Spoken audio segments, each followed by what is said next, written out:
তোমরা আমি আল্লাহর নিয়ামতের শুকরিয়া আদায় করো, যদি তোমরা আমি আল্লাহর ইবাদত করো। এবার আপনারা বলেন, নামাজ, রোজা, হজ, যাকাত, দান, সদকা, যত রকমের ইবাদত, এই সকল ইবাদত করি আমরা একজনের জন্য, তিনি কে?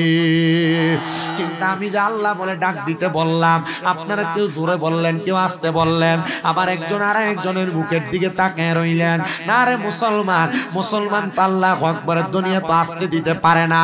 মুসলমান তরবারি দিয়ে যুদ্ধ করে না, মুসলমান কোন তীর বল্লম দিয়ে যুদ্ধ করে না। এটার প্রমাণ হইল হযরত শাহজালাল ইয়ামিনী যখন বাংলাদেশে আগমন করেছে, গোরগোবিন্দ বাদশার রাজপ্রাসাদের পেছন থেকে শাহজালাল ইয়ামিনীর দিকে পাথর নিক্ষেপ করা হয়, ওনার দিকে তীর বল্লম নিক্ষেপ করা হয়, কিন্তু হযরত শাহজালাল ইয়ামিনী উনি কোন তরবারি দিয়ে তীর বল্লম দিয়ে যুদ্ধ করে নাই। আপনাদের কাছে বলতে চাই রে আমার বাবা ভাইয়েরা বন্ধুরা, আপনারা যারা এই মাহফিলের মধ্যে বসলেন, শাহজালাল ইয়ামিনীর দরবারে এমন একজন আল্লাহর বন্ধু ছিলেন, যার নাম নাসিরউদ্দিন সিপাহসালাহ রহমতুল্লাহি আলাইহি। উনি আল্লাহু আকবার আযানের ধ্বনি দেওয়ার সাথে সাথে পুরা রাজপ্রাসাদ না ভাঙ্গা মাটির সাথে মিশে গেছে।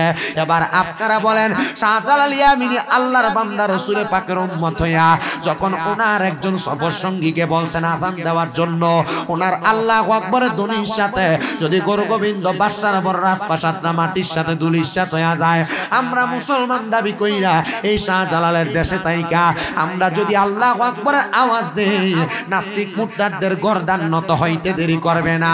এই জন্য যাদের জবান আছে আপনারা ডান হাত তুলে জোরে ডাক দেন আল্লাহু আকবার। এই আওয়াজ মানি না, দুই হাত তুলে পড়েন ইয়া রাসূলুল্লাহ, উচ্চ কণ্ঠে পড়েন ইয়া ওলি আল্লাহ। এবার বলেন, আমরা আল্লাহ এবং তার রাসূলের পথ মতে থাকতে চাই কি চাই না?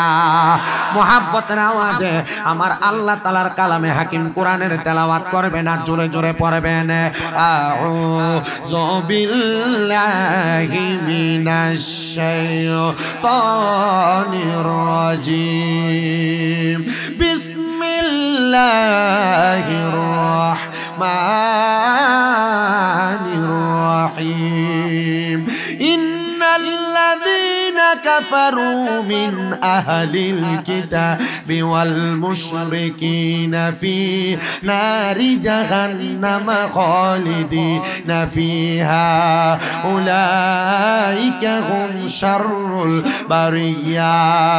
ইন্নাল্লাযীনা আমানু ওয়া আমিলুস সালিহাতি উলাইকা হুম খায়রুল বারিয়া।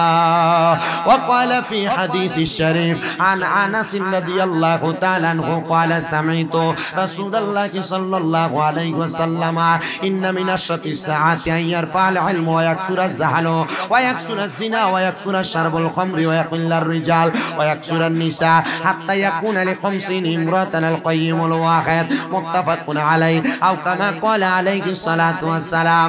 وقال في شان حبيبه ومحبوبه ومعشوقه مخبرا وآمرا إن الله وملائكته يصلون على النبي يا أيها الذين آمنوا صلوا عليه وسلموا تسليما اللهم صل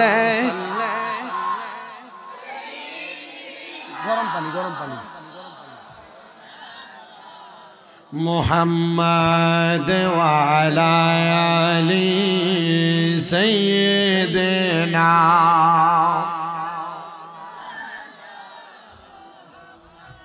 দেখছনি মনে চিন্তা করে, করছনি প্রেম নবীর সনে, নইলে ঠেকবা রোজ হাসরে মুহাম্মাদিয়া রাসূলুল্লাহ। আল্লাহুম্মা সাল্লি। গরম পানি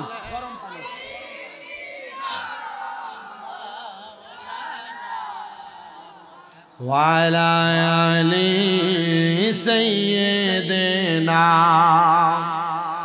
স্পিকারের সামনে থেকে সরো। আপনারা বলেন বাউসার বাবারা, আমার নবীর উপরে দুরূদ শরীফ আদায় করলে লাভ আছে না নাই? মোহাব্বত।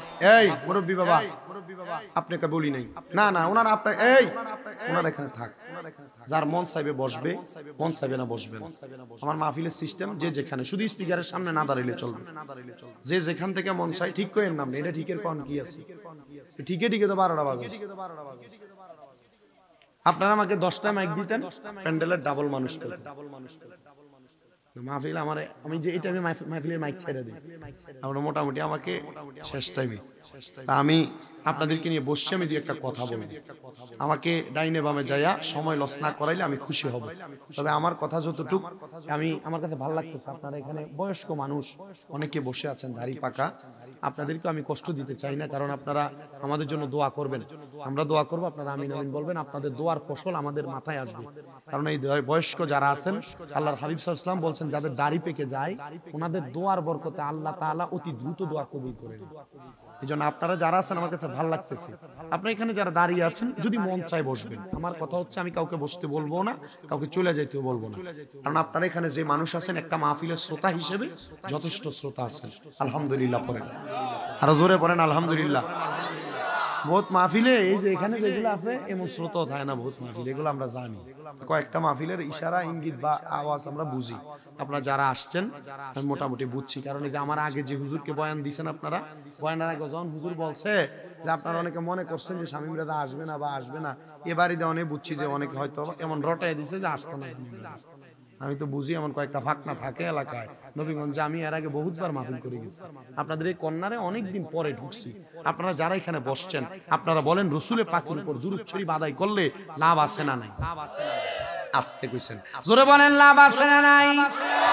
রাহমাতুল লিল আলামিন নবী বলে উম্মত কেমন লাভ তোমরা শোনো। ইয়া রাসূলুল্লাহ নবী গো কেমন লাভ আপনি বলেন না। আমার নবী কয় উম্মত দুনিয়ার জমিনের মধ্যে কেউ যদি আমি নবীর প্রতি একবার দরুদ শরীফ আদায় করে, আমার আল্লাহ তাআলা তার জন্য জান্নাতের মধ্যে একটা বৃক্ষ রোপণ করে। জোরে বলি সুবহানাল্লাহ। আর দুনিয়ার জমিনের মধ্যে আমি নবীর উম্মতেরা যেই ব্যক্তি আমি নবীর প্রতি যত বেশি দরুদ শরীফ আদায় করবে, জান্নাতের মধ্যে সেই ব্যক্তি আমি নবীর তত কাছাকাছি থাকবে। তো আমরা তো মারা যাওয়ার পর আমাদের নবীকে আমাদের কাছাকাছি চাই, আসেন না ওই নবীরে যেহেতু কাছাকাছি চাই, মুহাব্বতে জোরে জোরে দরুদ শরীফ আদায় করবে। নবী আমার বলে উম্মত, আমার উম্মতের মধ্যে সবচাইতে বখিল মানে সবচাইতে কিফটা হলো সেই উম্মত যার সামনে আমি নবীর দরুদ শরীফ আদায় করা হয়, কিন্তু সে তার জবানটাকে বোবার মতো করে রাখে। জবান বোবার মতো না কইরা মুহাব্বতের আওয়াজে আল্লাহ তাআলার প্যারা হাবিবের দরুদ শরীফ আদায় করেন আর পড়েন আল্লাহুম্মা সাল্লি আলা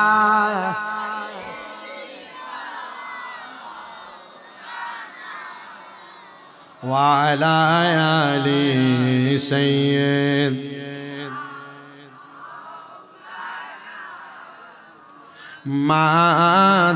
মাদাল্লাহুম্মা